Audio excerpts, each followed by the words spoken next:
السلام علیکم ورحمۃ اللہ وبرکاتہ۔ الحمد للہ رب العالمین، الصلاة والسلام علی اشرف الانبیاء والمرسلین، نبینا محمد وعلی آلہ واصحابہ اجمعین۔ اللہم انا نسألک علما نافعا وعملا متقبلا ورزقا طیبا۔ ربنا ظلمنا انفسنا وان لم تغفر لنا وترحمنا لنكونن من الخاسرین۔ ربنا اغفر لنا ذنوبنا وإسرافنا في أمرنا وثبت أقدامنا وانصرنا على القوم الكافرين۔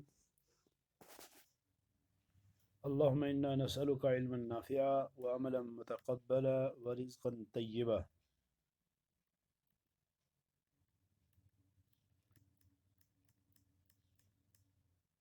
ربنا هب لنا من أزواجنا وذرياتنا قرة أعين وجعلنا للمتقين إماما۔ ربنا ظلمنا أنفسنا وإن لم تغفر لنا وترحمنا لنكونن من الخاسرين۔ ربنا اغفر لنا ذنوبنا وإسرافنا في أمرنا وثبت أقدامنا وانصرنا على القوم الكافرين۔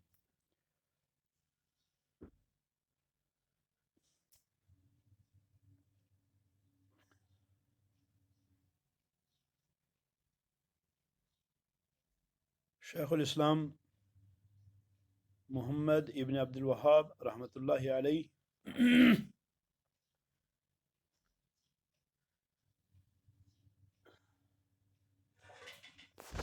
کتاب التوحید میں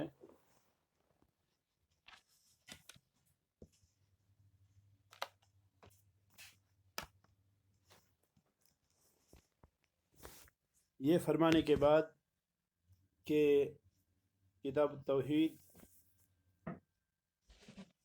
میں آیات کریمہ وما خلقت الجن والانس الا لیعبدون، وقضى ربك الا تعبدوا الا اياه وبالوالدين احسانا، اور اسی طرح واعبدوا الله ولا تشركوا به شيئا، اور قل تعالوا اتل ما حرم ربكم عليكم الا تشركوا به شيئا۔ اور پھر ابن مسعود رضی اللہ تعالی عنہ کی حدیث اور معاذ ابن جبل رضی اللہ تعالی عنہ کی حدیث کو بیان کرنے کے بعد مسائل بیان فرماتے ہیں اس باب کے کتاب التوحید کے اندر، اور ان مسائل میں سے ہم نے لگ بھگ 13 پڑھ لیے تھے۔ آج ہم ایک اور مسئلہ لیں گے، وہ ہے الرابعۃ عشرۃ، 14واں مسئلہ، معرفت حق العباد علیہ اذا ادوا حقہ، کہ بندوں کے حق کی معرفت، بندوں کا اللہ پر کیا حق ہے، بندوں کا اللہ پر کیا حق ہے جب وہ اللہ کے حق کو ادا کریں، کہ اللہ رب العالمین اس شخص کو عذاب نہیں دے گا جو اللہ رب العالمین کے ساتھ شریک نہیں ٹھہرائے گا۔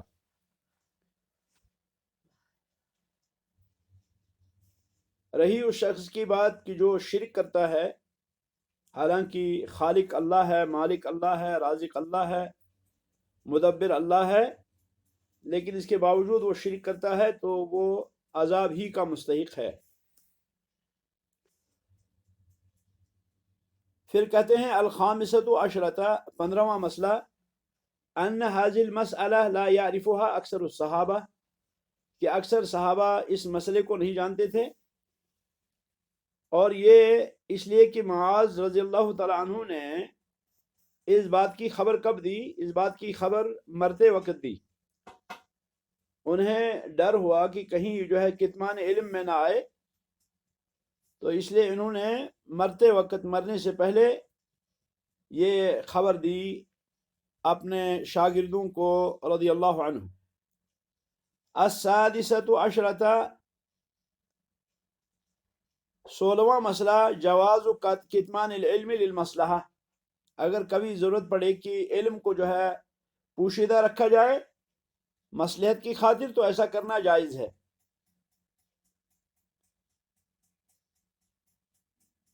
کیونکہ علی الاطلاق علم چھپانا جائز نہیں ہے. اللہ تعالیٰ فرماتے ہیں ان الذین یکتمون من بعد ما بیناہ للناس فی الکتاب، کہ جو لوگ چھپاتے ہیں کتاب میں ظاہر کرنے کے بعد،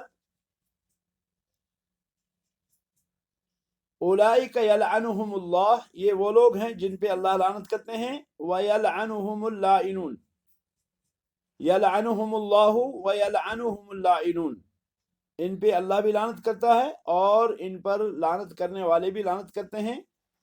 فاولئک علیہم لعنت اللہ والملائکۃ والناس اجمعین، یہ لوگ ایسے ہیں کہ جن پر اللہ کی لعنت ہے اور اللہ کے فرشتوں کی لعنت ہے اور سارے لوگوں کی لعنت ہے جو کتمان علم کرتے ہیں. تو گویا کہ علی الاطلاق علم چھپانا جو ہے یہ کیا ہے؟ مطلقاً علم چھپانا یہ جائز نہیں ہے، کیونکہ یہ مصلحت نہیں ہے. البتہ کوئی ایسا علم جو لوگوں کے لیے گمراہی کا سبب بنے، لوگ اس کو سمجھ نہ پائیں اور لوگ گمراہ ہونے کا ڈر ہو، تو ایسی صورت میں کیا ہے؟ ایسی صورت میں کچھ مدت کے لیے، کچھ عرصے کے لیے بعض چیزیں جو ہے وہ پوشیدہ رکھی جا سکتی ہیں.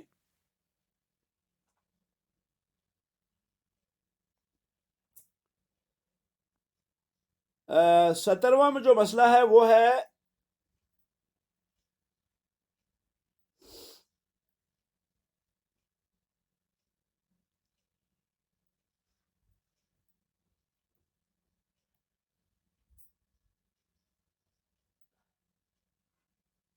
فرماتے ہیں شیخ رحمۃ اللہ علیہ، السابعۃ عشرۃ استحباب بشارت المسلم بما یسرہ، استحباب بشارت المسلم بما یسرہ، کہ مسلمان کو ایسی چیز کی بشارت دینا مستحب ہے جو اس کو اچھی لگے، یعنی اچھی چیز کی بشارت دینا جائز ہے، یہ مستحب ہے. جو مسلمان کو جس سے خوش ہو مسلمان، اس چیز کی اسے بشارت دینا یہ مستحب ہے. کیونکہ معاذ بن جبل رضی اللہ تعالی عنہ نے رسول اکرم صلی اللہ علیہ وسلم سے فرمایا، افلا ابشر الناس، کیا میں لوگوں کو بشارت نہ دوں؟ اور یہ جو ہے بہترین فائدہ ہے اس حدیث مبارک کا کہ کسی مسلمان کو ایسی بشارت دینا جس سے وہ خوش ہو، یہ جائز ہے، یہ مستحب ہے. الثامنۃ عشرۃ، 18واں جو مسئلہ ہے اس باب کا وہ ہے الخوف من الاتکال علی سعۃ رحمت اللہ، اللہ رب العالمین کی رحمت کی وسعت پہ بھروسہ کرنے کا خوف. یعنی اگر کوئی شخص کہتا ہے کہ اللہ رب العالمین رحیم ہے، اللہ رب العالمین رحمت والا ہے، اور پھر کیا ہے؟ پھر وہ اس میں بہک جاتا ہے، اللہ تعالیٰ غفور الرحیم ہے لہذا میں گناہ کرتے رہوں، اللہ رب العالمین جو ہے وہ غفور الرحیم ہے لہذا میں جو چاہوں وہ کروں، اللہ رب العالمین رحم کرنے والا ہے، میں جیسے چاہوں ویسے کروں، جو چاہوں ویسا کروں. تو یہ کیا ہے؟ یہ اس میں خوف ہے کہ آدمی جو ہے کیا ہے؟ آدمی اس سے بھٹک سکتا ہے، کیونکہ اللہ رب العالمین کی رحمت پر بھروسہ کرنا اور اعمال وغیرہ نہ کرنا یہ کیا ہے؟ یہ بہت بڑا فساد ہے، یہ بہت بڑی خرابی ہے. اللہ نے فرمایا افا امینوا مکر اللہ، افا امینوا مکر اللہ، کیا یہ لوگ اللہ رب العالمین کے مکر سے، اللہ رب العالمین کی سازش سے، اللہ رب العالمین کی تدبیر سے مطمئن ہیں؟ فلا یأمن مکر اللہ الا القوم الخاسرون، اللہ رب العالمین کے مکر سے وہی لوگ مأمون ہو جاتے ہیں جو خسارے والے ہیں. تو صرف اللہ رب العالمین کی رحمت پہ بھروسہ کرنا اور عمل وغیرہ کوئی انجام نہ دینا یہ کیا ہے؟ یہ مفسدہ ہے، یہ فساد ہے، یہ درست نہیں ہے. اسی طرح سے اللہ رب العالمین کی رحمت سے مایوس ہونا یہ انسان کو توبہ سے دور کر دیتا ہے اور اس میں مایوسی کا سبب بنتا ہے اللہ کی رحمت سے. اسی لیے امام احمد رحمۃ اللہ علیہ فرماتے ہیں ينبغي ان يكون سائرا الى الله بين الخوف والرجاء فأيهما غلب حلق صاحبه. ينبغي فرماتے ہیں مناسب ہے ان يكون سائرا الى الله کہ اللہ کا بندہ کہ مسلمان جو ہے وہ چلنے والا ہو اللہ کی طرف، وہ اپنا سفر جاری رکھے اللہ کی طرف، بین الخوف والرجاء خوف اور امید کے درمیان، خوف بھی رکھے اور امید بھی رکھے. فَأَيُّهُمَا غَلَبَ حَلَقَ صَاحِبُهُ، ان دونوں میں سے اگر کوئی چیز جو ہے وہ غالب ہو جاتی ہے تو ایسا کرنے والا جو ہے وہ کیا ہے؟ ہلاک ہوگا. اگر امید کا پہلو غالب آ گیا تو یہ جو ہے یہ اللہ رب العالمین کی تدبیر سے آدمی کو کیا ہے؟ آدمی کو مطمئن کر دے گا. اور جب خوف کا پہلو غالب آ گیا تو یہ اللہ رب العالمین کی رحمت سے آدمی کو مایوس کر دے گا. گویا کہ خوف اور رجا اس کے درمیان جو ہے یہ کیا ہے؟ یہ ایمان ہے، یہ ہے راستہ، یہ ہے طریقہ. تو اللہ رب العالمین کی رحمت پر اعتماد یہ تو ہے ہی. اللہ رب العالمین کی رحمت ہر چیز پہ وسیع ہے، لیکن اللہ رب العالمین کی رحمت کے تقاضے ہیں کہ اللہ رب العالمین کے جو مأمور چیزیں ہیں جن کا اللہ رب العالمین نے حکم دیا ان چیزوں کو ادا کیا جائے، اور جن سے اللہ نے منع کیا ان چیزوں سے رکا جائے. بعض علماء کہتے ہیں کہ اگر امید کا پہلو غالب ہے، بعض علماء کہتے ہیں کہ اگر آدمی مریض ہے، بیمار ہے، تو اسے چاہیے کہ امید کا پہلو جو ہے وہ غالب ہو اس پر. اور اگر کوئی شخص صحت مند ہے تو آدمی کو چاہیے کہ خوف کا پہلو اس پہ غالب رہے. بعض علماء کہتے ہیں اگر اللہ رب العالمین کی رحمت اور فضل کو دیکھے گا تو امید کا پہلو جو ہے وہ کیا ہے؟ وہ غالب ہونا چاہیے. اور جب آدمی اپنے فعل اور اپنے عمل کو دیکھے تو خوف کا پہلو جو ہے وہ غالب ہونا چاہیے تاکہ یہ توبہ کر سکے. اس کی دلیل اللہ تعالیٰ کا یہ فرمان ہے. اللہ تعالیٰ فرماتے ہیں وَالَّذِينَ يُؤْتُونَ مَا آتَوْا وَقُلُوبُهُمْ وَجِلَةٌ، سورہ مومنون آیت نمبر 60. وَالَّذِينَ يُؤْتُونَ مَا آتَوْا، اللہ فرماتے ہیں اور وہ لوگ جو دیتے ہیں اس میں سے جو کہ ان کو دیا گیا ہے. وَقُلُوبُهُمْ وَجِلَةٌ، اور ان کے دل جو ہیں وہ خوف زدہ ہیں. یعنی یہ لوگ جن کو دیا گیا ہے وہ اس میں سے خرچ کرتے ہیں اور ان کے دل اس کے باوجود خوف زدہ ہیں. یعنی وہ خوف زدہ اس بات سے ہیں کہ کہیں ایسا نہ ہو کہ کسی کمی کی وجہ سے ان کا یہ خرچ کرنا قبول نہ ہوا ہو. کیونکہ ام المومنین عائشہ صدیقہ رضی اللہ تعالی عنہا نے اس آیت مبارکہ کے بارے میں رسول اکرم صلی اللہ علیہ وسلم سے سوال کیا. یعنی سورہ مومنون کی یہ جو آیت نمبر 60 ہے، سورۃ مومنون کی آیت نمبر 60 جو ہے، اس کے بارے میں ام المومنین عائشہ صدیقہ رضی اللہ تعالی عنہا نے رسول اکرم صلی اللہ علیہ وسلم سے سوال کیا کہ اللہ کے نبی کیا یہ وہ لوگ یہ کیا مراد ہے یہاں پر؟ تو نبی علیہ السلام نے فرمایا کہ عائشہ یہ وہ لوگ ہیں جو اللہ کی راہ میں خرچ کرتے ہیں لیکن خرچ کرنے کے بعد ان کو خوف رہتا ہے پتہ نہیں یہ قبول بھی ہوا کہ نہیں. جیسے کہ ابراہیم علیہ السلام نے بیت اللہ کو تعمیر کیا، ابراہیم علیہ السلام اور اسماعیل علیہ السلام نے بیت اللہ کو تعمیر کیا. بیت اللہ کو تعمیر کر جب مکمل ہوئی تو فرمایا ربنا تقبل منا انک انت السمیع العلیم وَإِذْ يَرْفَعُ إِبْرَاهِيمُ الْقَوَاعِدَ مِنَ الْبَيْتِ وَإِسْمَاعِيلُ رَبَّنَا تَقَبَّلْ مِنَّا إِنَّكَ أَنْتَ السَّمِيعُ الْعَلِيمُ. اللہ فرماتے ہیں وَإِذْ يَرْفَعُ إِبْرَاهِيمُ الْقَوَاعِدَ مِنَ الْبَيْتِ، جب ابراہیم علیہ السلام بیت اللہ کی دیواریں چڑھا رہے تھے، اور اسماعیل ربنا تقبل منا انک انت السمیع العلیم، تو دیواریں مکمل ہونے کے بعد انہوں نے کیا کہا؟ انہوں نے کہا مولا قبول کر، اسے قبول کر، ربنا تقبل منا، الہی یہ جو ہم نے عمل کیا اس کو قبول فرما، ورنہ بیت اللہ کی تعمیر عظیم عمل ہے، بیت اللہ کی تعمیر عظیم عمل ہے۔ انما یعمر مساجد اللہ من آمن باللہ والیوم الآخر، اللہ رب العالمین نے فرمایا کہ اللہ کی مسجدیں وہ تعمیر کرتا ہے جسے اللہ پر ایمان ہو اور آخرت کے دن پر ایمان ہو، یعنی مسجد تعمیر کرنے والا شخص جو ہے وہ ہے جسے اللہ پر ایمان ہو اور جسے آخرت کے دن پہ ایمان ہو۔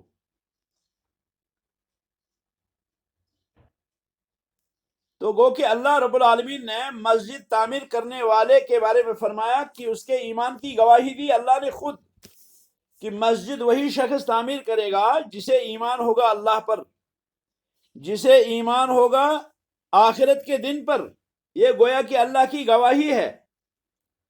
یہ تو عام مسجد کے بارے میں اللہ نے فرمایا، پھر بیت اللہ کی بات تو عظیم ہے، کیونکہ بیت اللہ جو ہے یہ تمام مساجد کی ماں ہے، تمام مساجد سے بڑھ کر ہے، اور بیت اللہ کے اندر نماز پڑھنے کے بارے میں رسول اکرم صلی اللہ علیہ وسلم نے ارشاد فرمایا کہ جو شخص مسجد حرام میں ایک نماز پڑھے گا اس کو 1,00,000 نمازوں کا ثواب ملے گا، یعنی ایک شخص اگر مسجد حرام میں نماز پڑھتا ہے ایک نماز، تو ایک نماز کے پڑھنے پر اس کو 1,00,000 نمازوں کا اجر ملے گا، اور اگر کوئی شخص مسجد نبوی کے اندر نماز پڑھتا ہے تو مسجد نبوی کے اندر نماز پڑھنے والے کو 1,000 نمازوں کا ثواب ملے گا، اور اگر کوئی شخص مسجد اقصی میں نماز پڑھتا ہے تو اس کو ایک نماز کے بدلے میں 500 نمازوں کا ثواب ملے گا،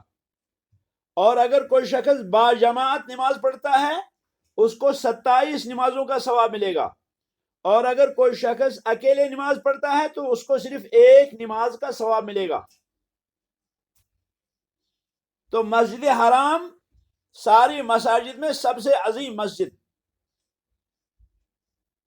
بلکہ علماء کہتے ہیں کہ مسجد حرام اور مسجد حرام کے ارد گرد، یعنی حرم میں، حرم شریف کے اندر، حرم مکی کے اندر اگر کوئی شخص نیکی کرتا ہے، کوئی بھی نیکی، تو اس کو 1,00,000 نیکیوں کا ثواب ملے گا۔ مثلا کوئی خرچ کرتا ہے، مثلا کوئی نماز پڑھتا ہے، مثلا کوئی اور کام کرتا ہے، اچھا کام کرتا ہے، تو حرم کے علاوہ اگر یہ کام کرتا ہے اس کو 1 اجر ملے گا، اور حرم میں 1,00,000 ثواب ملیں گے۔ تو گویا کہ مسجد حرام کو تعمیر کرنا یہ عظیم عبادت ہے، اور یہ کون کرتا ہے؟ یہ وہی کرتا ہے جس کو ایمان ہو اللہ پر اور آخرت کے دن پر۔ اللہ پر ایمان اور آخرت کے دن پر ایمان کیا ہے؟ یہ اس کی گواہی اللہ نے خود دی اس شخص کے لیے جو مسجد تعمیر کرے۔ تو ابراہیم علیہ السلام نے کعبہ تعمیر کیا، اور کعبہ جب تعمیر کیا، تعمیر مکمل ہوئی تو دعا کی ربنا تقبل منا، الہی ہمارا یہ عمل قبول فرما۔ گویا کہ آدمی جو ہے اگر کوئی عمل کرتا ہے تو عمل کرنے کے بعد اسے خوف ہونا چاہیے، پتہ نہیں یہ اللہ رب العالمین کے دربار میں قبول بھی ہوئی کہ نہیں ہوئی، یہ جو میں نے عمل انجام دیا کیا یہ قبول بھی ہوا یا نہیں ہوا۔ تو گویا کہ اللہ رب العالمین کی رحمت کیا ہے؟ اللہ رب العالمین کی رحمت عظیم ہے، اور یہاں پر کیا ہے؟ یہاں پہ اللہ رب العالمین کی رحمت کا جو ہے کیا ہے؟ اللہ رب العالمین کی رحمت کی وسعت کی طرف اشارہ ہے، اور یہ کہ اللہ رب العالمین کی رحمت پر اعتماد کلی آدمی نہ کرے کہ اعمال وغیرہ انجام نہ دے، کہے یہ اللہ رب العالمین جو ہے کیا ہے؟ رحیم ہے، اللہ رب العالمین رحم کرنے والا ہے، میں کام کروں یا نہ کروں وہ مجھے جو ہے جنت میں لے جائے گا، یہ دھوکہ ہے نفس کا، یہ ٹھیک نہیں ہے۔ تو اسی لیے علماء کہتے ہیں کہ جانب الرحمہ اور جانب الخوف یہ دونوں جو ہے شامل ہونے چاہیے، دونوں، امید بھی اور خوف بھی۔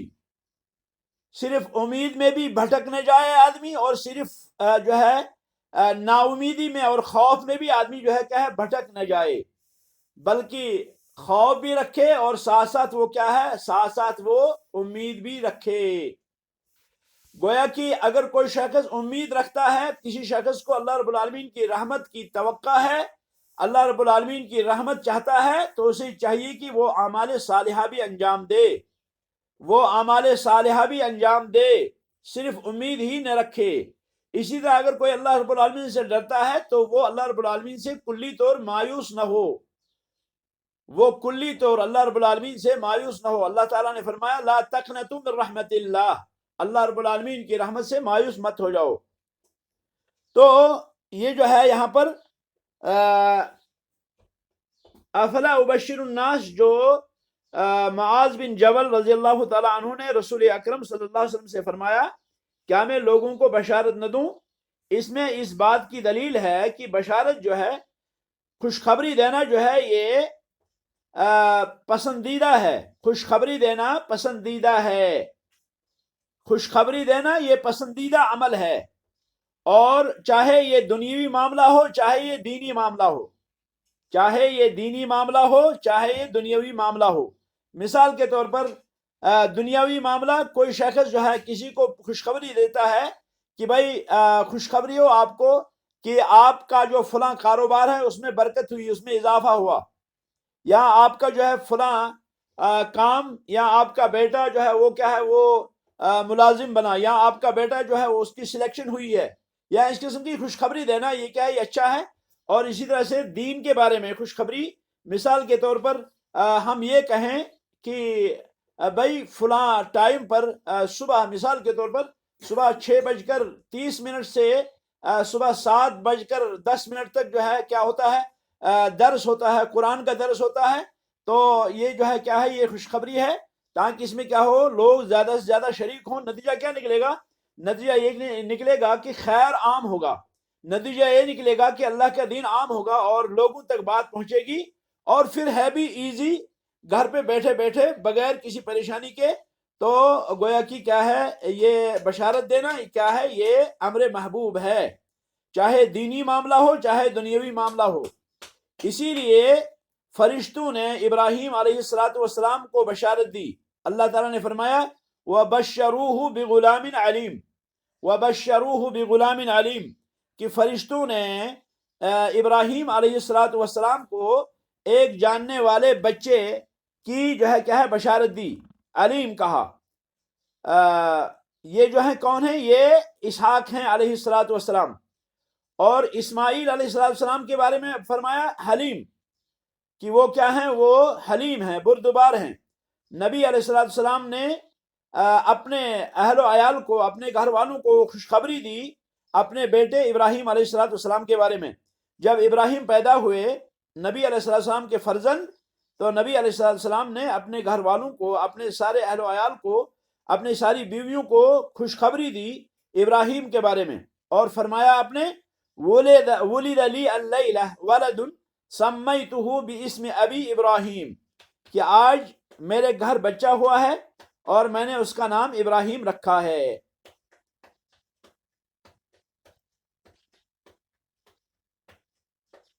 یہ صحیح مسلم کی حدیث ہے، کتاب الفضائل، باب رحمتہ صلی اللہ علیہ وسلم الصبیان والعیال۔ تو گو کہ نبی علیہ السلام نے بھی خوشخبری دی۔ اس سے یہ مسئلہ ہم لیں گے کہ انسان کو چاہیے کہ جب وہ اپنے مسلمان بھائیوں کو خوش کرنا چاہے تو ان کو خوش کرے، چاہے بات کے ذریعے سے ہو، چاہے فعل کے ذریعے سے ہو، یا کسی اور چیز کے ذریعے سے ہو، جس میں خیر ہو، جس میں بھلائی ہو۔ اس میں کیا ہے، اس میں بہت زیادہ خیر ہے، اس میں راحت ہے، اس میں اطمینان ہے، اطمینان قلب ہے، اس میں انشراح صدر ہے۔ لیکن خیال ہے اس میں کہ مذاق نہ ہو، مذاق نہ ہو، مذاق میں جو ہے کیا ہوگا، مذاق سے خوش کرنا یہ درست نہیں ہے، مذاق سے خوش کرنا یہ درست نہیں ہے، بلکہ امر واقع ہونا چاہیے۔ ایک بار ایک عورت آئی نبی علیہ السلام کی خدمت میں، ایک بوڑھی ماں تشریف لائی نبی علیہ السلام کی خدمت میں، اور وہ کہنے لگیں اللہ کے نبی میرے لیے دعا کیجیے کہ میں جو ہے کیا ہے جنت میں جاؤں۔ تو نبی علیہ السلام نے فرمایا کہ نہیں، جنت میں کوئی بھی بوڑھی نہیں جائے گی، جنت میں کوئی بھی بوڑھی نہیں جائے گی۔ وہ رونے لگی کہ میں جو ہے کیا ہے میں بوڑھی ہوں تو میں جنت میں نہیں جاؤں گی۔ لیکن اس کے بعد نبی علیہ السلام نے فرمایا کہ اللہ کی بندی، جنت میں جب جائیں گی عورتیں تو وہ جوان ہو کے جائیں گی، وہ بوڑھی ہو کے نہیں جائیں گی، وہ اس دن جوان ہوں گی۔ تو گو کہ نبی علیہ السلام نے مزاح کیا، لیکن مزاح بھی حق پہ تھا۔ یہاں اسی طرح سے ایک شخص نے نبی علیہ السلام سے اونٹ کا سوال کیا، تو نبی علیہ السلام نے کسی صحابی سے کہا کہ اس کو اونٹ کا بچہ دو، تو وہ کہنے لگا اللہ کے نبی مجھے بچے کو کیا کرنا ہے، میں اونٹ کے بچے کو کیا کروں گا، مجھے تو اونٹ چاہیے۔ تو نبی علیہ السلام نے فرمایا اللہ کے بندے، ہر اونٹ جو ہے وہ اپنے وہ اونٹ کا بچہ ہی تو ہے۔ تو گویا کہ خوش کرنے کے لیے آدمی کیا ہے کسی کو خوش کرنے کے لیے کوئی بات کہے، لیکن وہ بات جو ہے کیا ہو، وہ امر واقع ہو، وہ جھوٹ نہ ہو، وہ فراڈ اور فریب نہ ہو۔ تو ایسا کرنا کیا ہے، یہ اچھی بات ہے، یہ پسندیدہ عمل ہے۔ اور آدمی کو چاہیے کہ وہ کیا کرے، وہ مسلمان کو ناخوش نہ کرے۔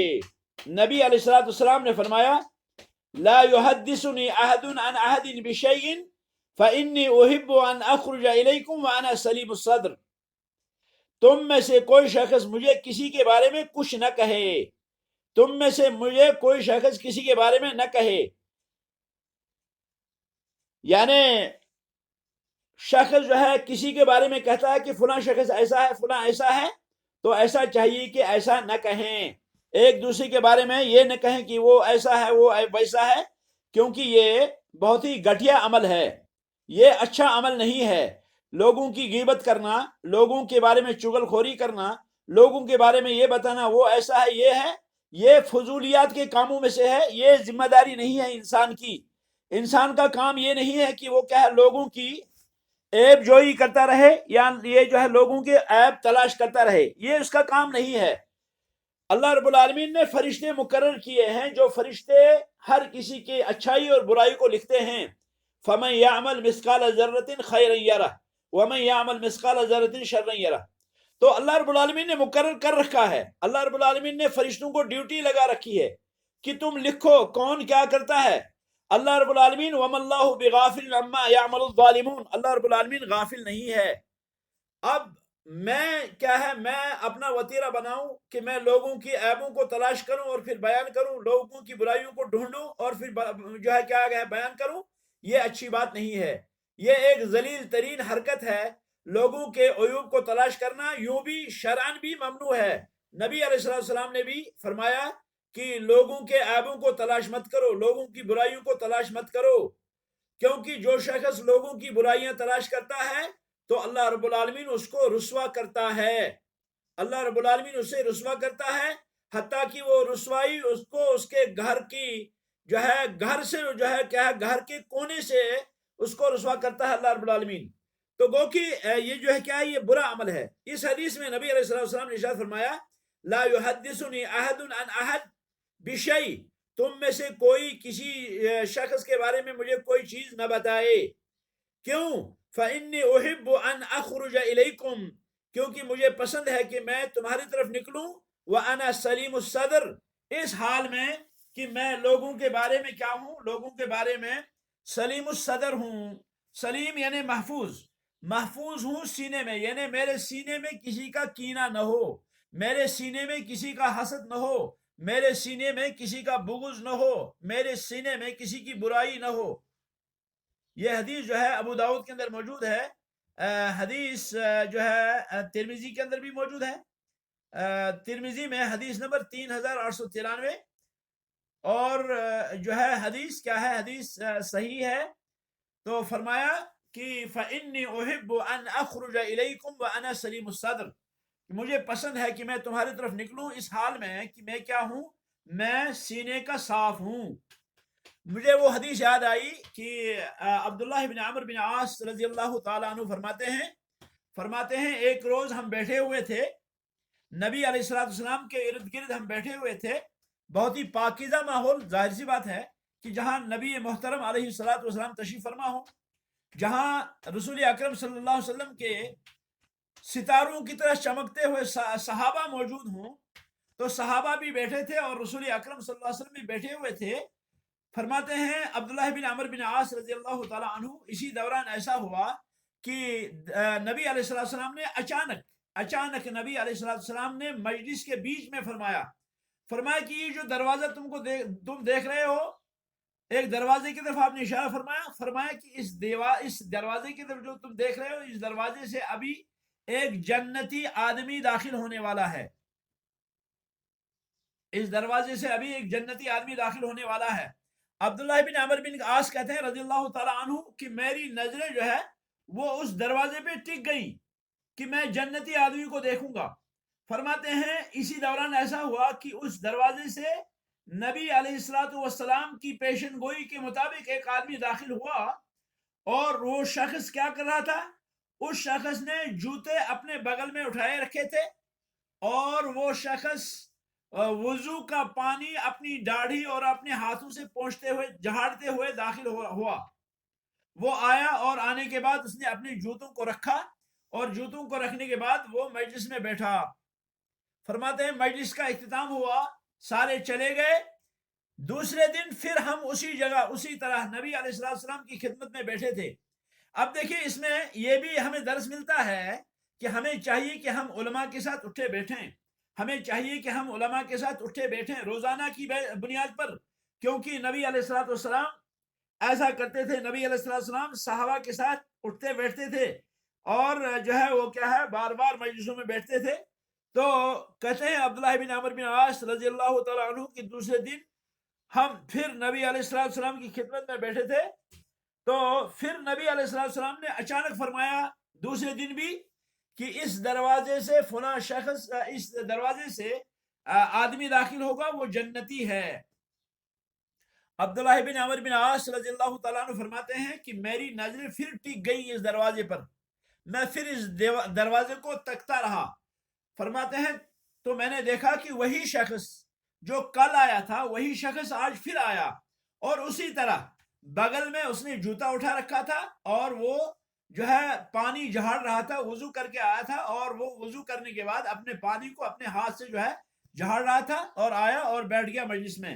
مجلس کا دوسرے دن بھی اختتام ہوا اور سارے اپنے گھروں چلے گئے۔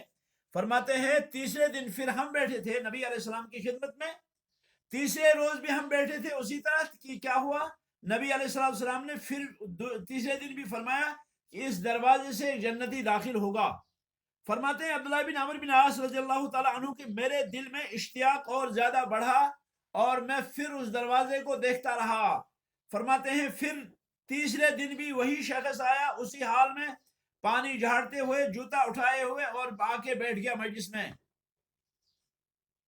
فرماتے ہیں جب مجلس کا اختتام ہوا تیسرے دن، تو میں نے چاہا کہ میں جانوں اس کے اعمال کیا ہیں، جن اعمال کی وجہ سے نبی علیہ السلام نے، رسول اکرم صلی اللہ علیہ وسلم نے 3 روز مسلسل فرمایا کہ یہ کیا ہے، یہ شخص جنتی ہے۔ فرماتے ہیں مجلس کا اختتام ہوا تو میں اس شخص سے ملاقات ہوئی، تو میں نے اس شخص سے کہا کہ مجھے آپ 3 دن تک اپنے ساتھ رکھیں گے، کیونکہ مجھے اپنے والد کے ساتھ تھوڑے اختلافات ہوئے ہیں، اور میں 3 دن تک ان کے ساتھ نہیں جانا چاہتا ہوں۔ تو فرماتے ہیں انہوں نے کہا ٹھیک ہے آئیے۔ فرماتے ہیں میں گیا، اور جانے کے بعد میں دیکھتا رہا اس کے اعمال، میں پڑھتا رہا اس کے کاموں کو، میں پڑھتا رہا یہ کیا کرتا ہے، یہ کیا کہتا ہے، میں سب کچھ پڑھتا رہا۔ میرا مقصد ہی اس کے گھر میں یہ جانے کا تھا کہ میں اس کو پڑھوں، میں اس کو دیکھوں کہ اس کے اعمال کیا ہیں، اس کے افعال کیا ہیں، اس کے کام کیا ہیں، تاکہ میں بھی ان کاموں کو اپناؤں۔ فرماتے ہیں کہ رات ہوئی، تو رات جب ہوئی تو ہم سو گئے، اور فرماتے ہیں کہ میں رات کو بیدار رہا، میں سویا تو تھا لیکن میں بیدار تھا، میں دیکھتا رہا کہ یہ کون سے عمل کرتا ہے۔ میرا خیال تھا یہ ابھی اٹھے گا اور تہجد پڑھے گا، اور تہجد پڑھنے کے بعد اب جو ہے یہ سوئے گا، اب اٹھے گا۔ اب فرماتے ہیں میں نے کوئی ایسی چیز نہیں دیکھی، البتہ میں نے کیا دیکھا کہ یہ جب بھی کروٹ بدلتے ہیں تو یہ اللہ کا ذکر کرتے ہیں. یہ یا تو کہتے ہیں سبحان اللہ، یا تو کہتے ہیں الحمدللہ، یا تو کہتے ہیں اللہ اکبر، یا تو کہتے ہیں لا حول ولا قوت الا باللہ. یہ میں نے پوری رات ان کو دیکھتا رہا. میں اس ٹوہ میں تھا، میں اس انتظار میں تھا کہ یہ ابھی اٹھیں گے اور ابھی جو ہے تہجد پڑھیں گے. فرماتے ہیں انہوں نے تہجد نہیں پڑھا، رات گزر گئی. رات جب گزر گئی تو فرماتے ہیں دوسری رات بھی گزر گئی، تیسری رات بھی گزر گئی، اور یہ میں نے اس کو کوئی زیادہ جو ہے عمل کرتے ہوئے نہیں دیکھا. تو مجھے یہ لگا کہ اس کی کوئی زیادہ اعمال نہیں ہے. فرماتے ہیں میں جانے لگا تیسرے دن تو میں نے اس سے اجازت لی. جب اجازت میں نے لی تو میں نے کہا کہ میں جاؤں گا. تو فرمایا ہاں جائیے. پھر میں نے کہا دراصل بات یہ تھی کہ میں نے ایسا مسئلہ دیکھا تھا کہ کیا ہے، رسول اللہ صلی اللہ علیہ وسلم نے 3 روز آپ کے بارے میں فرمایا کہ یہ جنتی ہے، یہ جنتی ہے، یہ جنتی ہے. تو اس لیے میں آپ کے پاس آیا تھا تاکہ میں آپ کے اعمال کو دیکھوں. تو میں نے کوئی خاص عمل نہیں دیکھا، ایسے کام تو ہم بھی کرتے ہیں. فرماتے ہیں پھر میں نے اجازت لی، میں جانے لگا تو انہوں نے مجھے دوبارہ بلایا، کہا بیٹا ادھر آؤ. جب میں ان کے قریب ہوا تو انہوں نے کہا کہ اعمال تو یہی ہے میرے جو ہے، البتہ ایک بات ضرور ہے میرے اندر، میں ایک اور کام کرتا ہوں. وہ کام یہ ہے کہ جب میں رات کو سوتا ہوں تو میں سلیم الصدر سوتا ہوں. میں رات کو جب سوتا ہوں تو میں ساری دن کی جو میرے پاس میرے ذہن میں جو باتیں آئی ہوئی ہوتی ہیں میں ان کو ترک کر کے سوتا ہوں. میں کسی کی ادی میں سوتا ہوں نہ بدی میں. میرے دل میں کسی کے بارے میں بھی کوئی بھی جو ہے کیا ہے حسد، بغض، کینہ وغیرہ یہ نہیں رہتا، یا مجھے کسی کے بارے میں یہ نہیں رہتا کہ بھئی میں اس نے میرے ساتھ ایسے کیا یا میں نے اس کے ساتھ ایسا کیا. میں سب دھو کے سوتا ہوں، میں سلیم الصدر ہو کے سوتا ہوں. تو عبداللہ بن عمرو بن عاص کہتے ہیں رضی اللہ عنہ، فرماتے ہیں کہ میں نے کہا ہاں یہی تو بات ہے، یہی تو بات ہے. اسی وجہ سے تو آپ کو نبی علیہ السلام نے کیا ہے جنت کی بشارت دی. یہی تو وہ چیز ہے کہ سلیم الصدر ہونا. اللہ رب العالمین نے قرآن کریم کے اندر فرمایا کہ یوم لا ينفع مال ولا بنون الا من اتى اللہ بقلب سلیم. قیامت کے دن نہ بچے کام آئیں گے، قیامت کے دن نہ مال کام آئے گا، مگر قیامت کے دن جو کام آئے گا وہ آئے گا جس کے پاس قلب سلیم ہوگا، جس کے پاس سلامتی والا دل ہوگا، جس کے پاس ایسا دل ہوگا جو تمام برائیوں سے سالم ہو، جو ادی اور بدی سے سالم ہو، جو محفوظ ہو. اسی لیے رسول اکرم صلی اللہ علیہ وسلم نے یہاں پہ ارشاد فرمایا فَإِنِّي أُحِبُّ أَنْ أَخْرُجَ إِلَيْكُمْ وَأَنَا سَلِيمُ الصَّدْرِ. مجھ سے ایک دوسرے کی بات مت کیا کرو، کیونکہ میں یہ چاہتا ہوں کہ میں تمہارے پاس اس حال میں نکلوں کہ میں سلیم الصدر ہوں. تو جو ہے کیا ہے یہ جو ہے عظیم حدیث ہے، یہ ہمیں بتاتی ہے کہ کیا ہے بشارت دینا کسی کو یہ اچھی بات ہے، جس سے کوئی خوش ہو یہ اچھی بات ہے، اور کسی شخص کو جو ہے خوش کرنا یہ مطلوب ہے. یہ مطلوب ہے کہ ہم لوگوں کو خوش کریں لیکن اس میں صداقت ہو، اس میں جھوٹ نہ ہو. تو یہ جو ہے آج اسی پہ اکتفا کرتے ہیں. انشاءاللہ 19واں مسئلہ جو ہے وہ کل پڑھیں گے. ھذا وصلی اللہ وسلم علی خیر خلق محمد وعلی آلہ وصحبہ اجمعین. سبحانک اللہم وبحمدک، اشہد ان لا الہ الا اللہ، استغفرک واتوب الیک. والسلام علیکم ورحمۃ اللہ وبرکاتہ.